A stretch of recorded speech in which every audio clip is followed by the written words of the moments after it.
love. It's kind of all about love.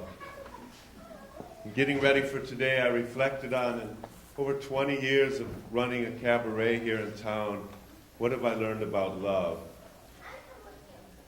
Some of it's not pretty. I remember Ben Kreilkamp standing on stage, looking very earnestly at the crowd and saying, "Are you honest? Are you really, truly honest? Or are you in a relationship?"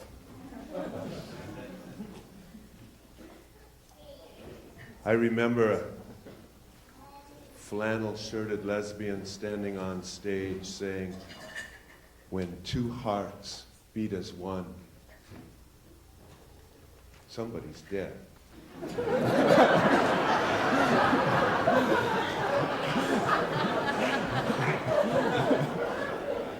I remember performing Queer Thinking in Belfast, Northern Ireland, at the Old Museum Arts Centre. Just before the performance, an interviewer from the BBC came to talk to me. It was a very tense moment. There were Ian Paisley's people outside the theater protesting this gay performance right there in the heart of Belfast. And I said to the theater promoters, the people running the place, well, as I'm there in a mini skirt and all my hair piled up on top of my head and high heels and very nice fishnet stockings, well, maybe I should just go out onto the front steps and in the spirit of ecumenism, I should suggest that we have a prayer together. I mean, we're all Christians, aren't we? And maybe they would join me in a Hail Mary. The museum directors did not think that was a good idea, but then I did get to talk to the BBC interviewer.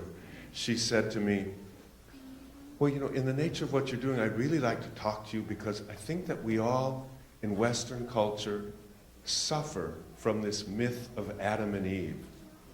In that myth, one man and one woman unite and spend their entire lives together, and that's it. And about 99% of us, maybe more, fail to do it like that. And so we don't feel like we've somehow done it right because we did it our way. But the truth is, the only way to really do it, for me, is to do it my way.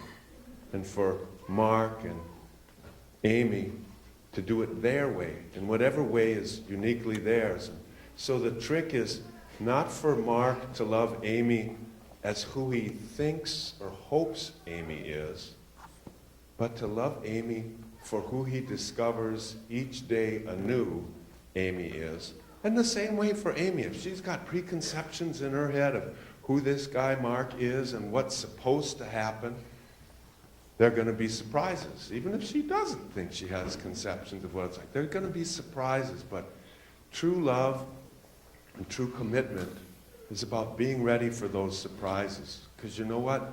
When you're in that euphoric, blissful state of falling and being in love and all the people in the world you know surrounding you, commitment then is easy.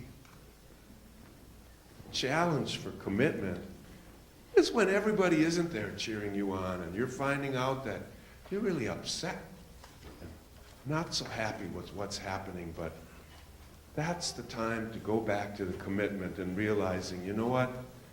I did not enter into this with, as my friend Keith Hennessy said, the expectation to upgrade at some future point. This is about this hardware and this software together until all the systems crash. Like a one-horse shay.